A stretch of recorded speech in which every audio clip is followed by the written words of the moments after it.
Assalamualaikum warahmatullahi wabarakatuh. Alhamdulillah.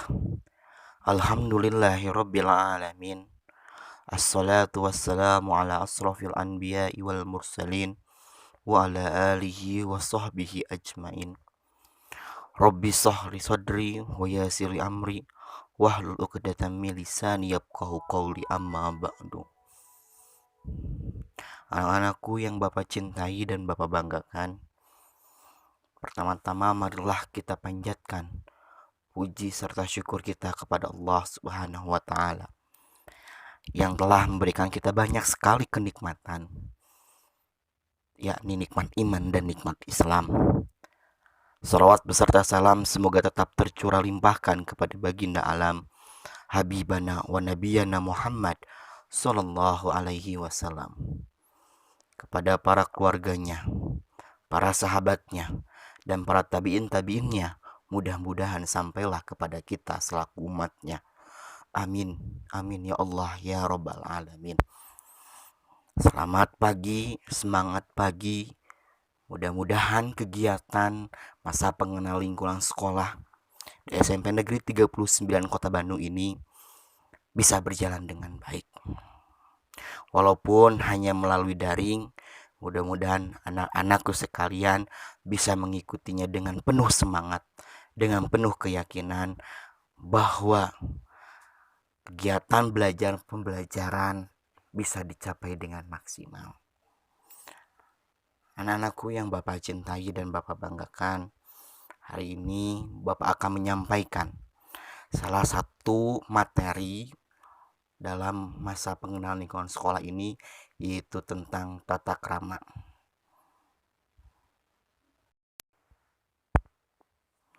Perkenalkan, nama Bapak Gansa Sugestian SPD. Bapak sebagai guru bidang studi pendidikan agama Islam dan budi pekerti, insya Allah akan mengajar beberapa kelas di kelas 7 dan kelas 7 lainnya itu akan belajar dengan Ibu Hajah Engkoy Rokaya. Di sana sudah ada nomor HP Bapak, alamat email, alamat Instagram. Jadi kalian bisa menghubungi Bapak kapanpun untuk menanyakan beberapa hal tentang pembelajaran ke depannya. Ya anak-anakku sekalian yang Bapak cintai dan Bapak banggakan,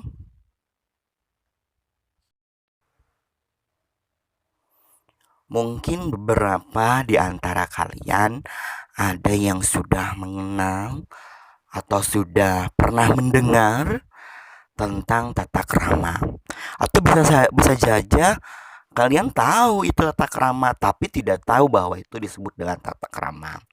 Nah, tata krama ini terbagi menjadi dua suku kata. Yang pertama itu ada tata dan yang kedua itu ada krama. Tata itu artinya berarti aturan, adat, norma, atau peraturan. Sedangkan krama berarti sopan santun. Nah, dalam hal ini baik itu dalam segi perilaku, bahasa, kelakuan, dan tindakan yang santun.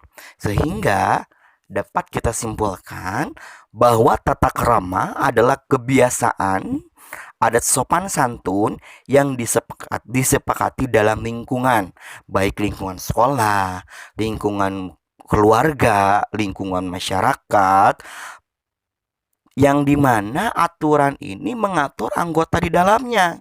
Contoh, dalam lingkungan sekolah, kalian ada guru, ada kepala sekolah, ada siswa, ada penjaga sekolah, dan lain sebagainya. Nah, tata krama ini adalah kebiasaan. Kebiasaan baik di 39 ketika bertemu dengan guru mengucapkan Assalamualaikum, menjabat tangannya dengan penuh senyuman yang manis. Sehingga tata krama ini harus kalian terapkan di sekolah, karena sudah melekat pada anggota yang berada di lingkungan sekolah. Salah satunya kalian, yaitu sebagai siswa.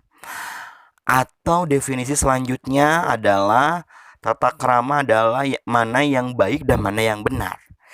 Jika kalau dalam Islam itu ada yang namanya balik, sudah bisa menentukan apakah ini baik, apakah ini kurang baik atau tidak baik. Sehingga dalam tata krama ini kalian harus bisa menentukan, oh, saya kalau berhadapan dengan guru, bertemu dengan guru harus senyum, sapa, salam. Bukannya ketika bertemu guru kalian pergi, kalian kabur karena takut. Tidak seperti itu. Jadi karena kalian sudah mulai dewasa, sudah beranjak dari yang namanya sekolah dasar ke sekolah menengah, sehingga kalian harus bisa tahu mana yang baik, mana yang buruk, dan mana hal sesuatu yang harus kalian lakukan di sekolah. Paham ya? Bapak akan next pada slide berikutnya. Sumber dari tata krama. Pertama ada dari agama. Sudah jelas. Tata krama agama itu banyak sekali. Yang bersumber dari Al-Quran dan Al-Hadis. Ya. Mulai dari haramnya meminum khamr, ini kan belajar di kelas 8. Dan meminum makanan halal dan haram juga akan kita pelajari di pelajaran agama. Lalu ada dari sumbernya dari adat istiadat. Contoh suatu masyarakat kebiasaannya adalah ketika bertemu saling berpelukan. Ya tentu jelas laki-laki dengan laki-laki, perempuan dengan perempuan untuk mengikat tali silaturahmi. Ada juga misal ketika bertemu harus selalu salam dan hormat. Seperti kebiasaannya komandan bawahan kepada komandannya. Hormat. Nah, itu sudah jadi tata krama, sudah jadi kebiasaan. Lalu ada aturan-aturan pergaulan secara luas. Ketika kalian bergaul, itu harus benar hati-hati. Lalu juga ada budaya nasional. Ketika kalian bertemu dengan orang-orang dari Sumatera, dari Jawa, jangan pakai bahasa Sunda, karena mereka tidak akan paham. Tapi gunakan bahasa nasional, yaitu bahasa Indonesia. Oke, sudah paham sampai sini ya anak-anakku? Kita akan lanjut kepada slide berikutnya. Pada slide ini, anak-anakku yang Bapak cintai dan Bapak banggakan, akibat tidak mempunyai tata krama. Jadi ketika kalian tidak mempunyai tata krama, apa yang akan terjadi? Pertama, tidak memiliki rasa percaya diri ketika menghadapi siapapun. Makanya ketika bertemu guru, kalian akan takut, akan minder, kan tidak punya tata krama, nggak sopan begitu. Lalu yang kedua adalah tingkah laku dan ucapannya tidak mempertimbangkan serta mencerminkan perhatian kepada orang lain. Contoh, ketika kalian sedang belajar di kelas, kalau orang yang tidak mempunyai tata krama atau siswa tidak mempunyai tata krama, maka ketika guru sedang menerangkan, kalian ngobrol, kalian main HP, itu tidak baik. Sehingga harus dirubah. Yang kebiasaan SD-nya misal ketika guru menerangkan, kalian makan, itu sudah harus dihindari. Karena pembelajaran di SD dan SMP sangat berbeda. Lalu yang ketiga adalah tidak berlaku sopan. Wah, sama guru, hei bu, ini guru. Nah, tidak seperti itu. Tapi aduh, ibu, punten, dengan bahasa yang baik, dengan bahasa yang sopan. Selanjutnya ramah dan selalu menunjukkan sikap yang tidak mempertimbangkan serta mencerminkan perhatian kepada orang lain. Jadi kalau ramah itu tidak ke salah satu, ramah kepada semuanya. Ah, urang mah geuleuh kasih eta, jangan. Tapi aduh, saya mah nggak suka, tapi tidak boleh ditunjukkan. Harus kepada siapapun kita ramah. Yang keempat, tidak menguasai diri sendiri dan selalu berusaha menyinggung, mengganggu, menyakiti perasaan orang lain. Nah, kalau orang sudah berbicara yang tidak baik, orang lain tersinggung, berarti kalian tidak mempunyai tata krama. Saya mah sakit hati sama dia. Kenapa? Omongannya menyakiti perasaan saya. Nah, berarti itu tata krama kalian tidak baik.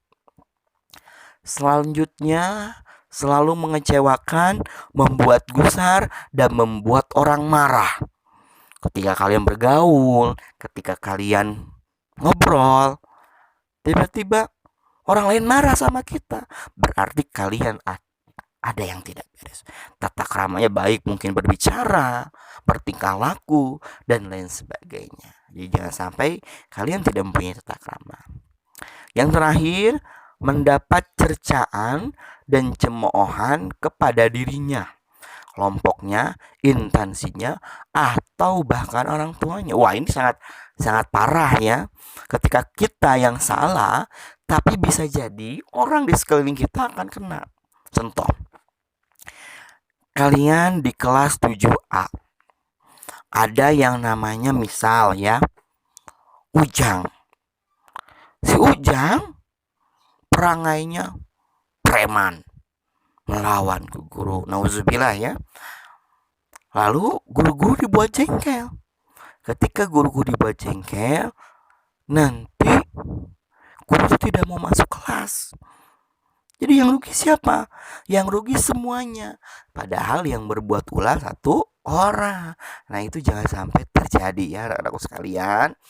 Sehingga Bapak harapkan kalian harus mempunyai tata krama yang baik. Tata krama yang melekat pada diri kalian yang baik-baik saja ya. Jangan sampai kita mempunyai tata krama yang tidak baik. Nah, anak sekalian, sudah paham mungkin ya? Kalau nanti tidak paham, ada sesi tanya jawab di akhir. Bapak akan lanjut kepada slide berikutnya. Pada slide ini ada ciri-ciri orang yang mempunyai tata krama yang baik. Nah, tadi kalau yang sebelumnya itu orang tidak mempunyai tata krama seperti apa. Nah, sedangkan ini orang yang mempunyai tata krama. Yang pertama, itu memiliki rasa percaya diri. Wah, walaupun kita sudah percaya diri, tapi jangan sampai kebablasan. Percaya dirilah bahwa kalian sudah merasa tata krama yang baik. Tunjukkan, Assalamualaikum Bu, Assalamualaikum Pak. Itu sudah percaya diri. Ibu, Bapak maaf, saya tidak paham tentang materi yang tadi disampaikan. Mohon diulangi pada bagian ini. Itu udah luar biasa. Kalian tidak malu. Kalian sudah tidak lagi, duh, sieun ka Bapak Eta, duh, sieun ka Ibu Eta. Tapi kalian sudah mempunyai rasa percaya diri yang baik. Yang kedua adalah tingkah laku dan ucapan selalu mempertimbangkan serta mencerminkan perhatian kepada orang lain. Sebelum bertindak, sebelum berbicara, kalian mencernanya kepada diri kalian masing-masing. Ini baik tidak ya? Ini salah tidak ya? Sehingga ketika bertingkah laku, berucap, kalian tidak menyakiti orang lain. Ya. Yang ketiga adalah sopan dan ramah kepada siapapun, baik itu teman kalian, ibu bapak guru kalian, penjaga sekolah, staf tata usaha, kalian berperilaku sopan dan ramah. Jangan dipilih-pilih. Ah, si ibu eta mah galak, kunantep ulah disapa. Jangan, tapi harus kita sapa. Harus kita sapa dengan sebaik-baiknya agar ibu itu jadi baik sama kita. Begitu. Jangan sebaliknya, nanti ibu itu malah semakin gak suka sama kita ya. Lalu yang keempat adalah menguasai diri sendiri. Tidak menyinggung, mengganggu, menyakiti perasaan dan pikiran orang lain. Kalau orang sudah mempunyai tata krama, insya Allah dirinya, bahasanya, perilakunya sudah baik, yang tidak akan menyakiti orang lain, tidak akan menyinggung orang lain. Dan yang terakhir adalah selalu berusaha tidak mengecewakan, membuat gusar, apalagi membuat orang marah. walaupun diri sendiri dalam keadaan sedih, kesal, lelah, ataupun jenuh. Mungkin kalian sudah pernah melihat ketika orang sedang marah, bisa jadi marah sama kita. Padahal marahnya sama orang lain. Nah, biasanya kita kena. Nah, kalau orang mempunyai tata krama tidak akan seperti itu. Ketika kita marah sama si A, tidak akan melampiaskannya kepada si B. Nah, kalau orang yang tidak punya tata krama seperti itu. Kamu kenapa sih? Udah diem. Udah tahu saya sedih, udah tahu saya marah, nanya terus. Nah, itu contoh yang tidak baik. Tapi ketika orang yang punya takrama, kenapa kamu sedih? Tadi saya kecewa, tadi saya marah. Insya Allah saya sudah memaafkan dan sudah membuat hati saya kembali bergembira. Begitu. Sehingga kalian mempunyai tata krama yang luar biasa. Anakku sekalian yang Bapak cintai dan Bapak banggakan, jangan lupa ya, ini adalah ciri orang yang mempunyai tata krama. Nanti kalian akan bertemu dengan orang yang mempunyai tata krama, orang yang tidak mempunyai tata krama. Mudah-mudahan di SMP Negeri 39 Bandung, kalian memiliki tata krama yang baik ya. Anak-anakku yang Bapak cintai dan Bapak banggakan, nah selanjutnya, setelah kalian mengetahui ciri-ciri orang yang mempunyai tata krama, yang tidak mempunyai tata krama, apa sih manfaatnya ketika kita bertata krama, mempunyai tata krama yang baik? Yang pertama, membuat kita bisa mengambil keputusan dengan bijak. Tidak terburu-buru, tidak sambil marah, tidak kesal begitu ya. Apalagi nanti ada KM di kelasnya, harus bisa mempunyai atau mengambil serta membuat keputusan yang baik dan bijak. Yang kedua adalah memberi pengenalan bagaimana menjalani hidup melalui rangkaian tindak sehari-hari. Jadi setiap hari kita akan mengetahui orang yang punya tata krama, orang yang tidak mempunyai tata krama. Sehingga dalam menjalani hidupnya dia tenang, dia enjoy, tidak gelisah, tidak takut karena menyinggung orang lain dan lain sebagainya. Yang ketiga adalah membuat kita menjadi disegani dan dihormati. Kita akan dihormati, disegani orang lain. Halo Pak KM, selamat pagi, assalamualaikum. Itu dihormati, disegani sama orang lain. Lalu memudahkan hubungan baik dengan orang lain. Dengan siapapun, kalau orang sudah mempunyai tata krama yang baik, itu akan punya banyak teman. Misal, Ujang dari kelas A, nanti banyak temennya di kelas B, di kelas C, sampai kelas I. Kenapa? Karena dia mempunyai tata krama yang baik. Sehingga teman-temannya banyak di kelas yang lain. Sama kakak kelasnya baik, punya tata krama yang baik, sehingga kakak kelasnya juga enjoy, kakak kelasnya senang dengan adik kelasnya. Selanjutnya, memberi keyakinan pada diri sendiri dalam situasi. Tiba-tiba ada guru yang menyuruh, silakan Ujang ke depan. Karena tata krama yang baik, siap Bu, nah ke depan menjelaskan apa materi yang disampaikan oleh ibu tersebut. Begitu. Selanjutnya, menjadikan kita dapat memelihara suasana baik dalam berbagai lingkungan. Wah, lingkungannya sedang ketar-ketir nih. Karena contohnya, nauzubillah ya, jangan sampai terjadi ada yang berantem di kelas. Nah, sebagai orang yang mempunyai tata krama yang baik, bisa menjadikan situasi kelasnya aman, tentram, nyaman. Insya Allah, kalau satu kelasnya mempunyai tata krama yang baik, tidak akan terjadi yang namanya perkelahian dan lain sebagainya. Selanjutnya, tingkah laku menjadi terkontrol. Kalian bisa mengontrol diri kalian sendiri. Walaupun orang lain menyulut api kemarahan, tapi karena kalian baik, maka diri kalian akan terkontrol dengan baik. Yang selanjutnya, bisa menjadi contoh tauladan. Contoh untuk siapa? Untuk diri kalian dan untuk teman-teman sekitarnya. Begitu anak-anak sekalian ya. Pada slide ini, Bapak akan menjelaskan bagaimana sih saya siswa bertata krama di lingkungan sekolah. Satu, bersalaman ketika bertemu dan mengucapkan salam. Assalamualaikum Bu, Assalamualaikum Pak, dicium tangan ibu bapak gurunya ya.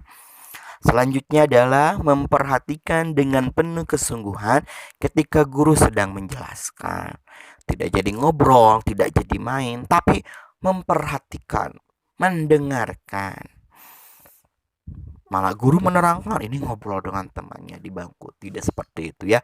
Orang yang punya tata krama tidak seperti itu, tapi diam, mendengarkan. Kalau tidak memahami, acungkan tangannya untuk bertanya. Yang selanjutnya adalah jadikan gurumu sebagai orang yang engkau muliakan. Hargai dan hormati, serta bersikaplah lemah lembut kepada beliau. Nah, jika kepada guru, kalian harus memuliakan. Nanti di pelajaran agama, Bapak akan memberikan doa, mendoakan guru-guru kalian sebelum mulai pembelajaran. Biasanya berdoa bersama. Setelah berdoa bersama, kalian doakan ibu bapak guru kalian. Kenapa? Agar ilmu yang kalian dapatkan pada hari itu menjadi ilmu yang bermanfaat baik di dunia maupun di akhirat.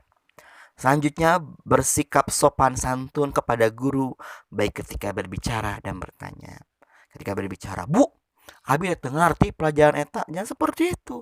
Bu, mohon maaf, saya tidak mengerti tentang apa yang ibu jelaskan di bagian apa. Nah, itu harus sopan berbicaranya, bertanyanya harus sopan. Jangan sampai kasar. Selanjutnya adalah selalu menghormati guru dimanapun dan kapanpun.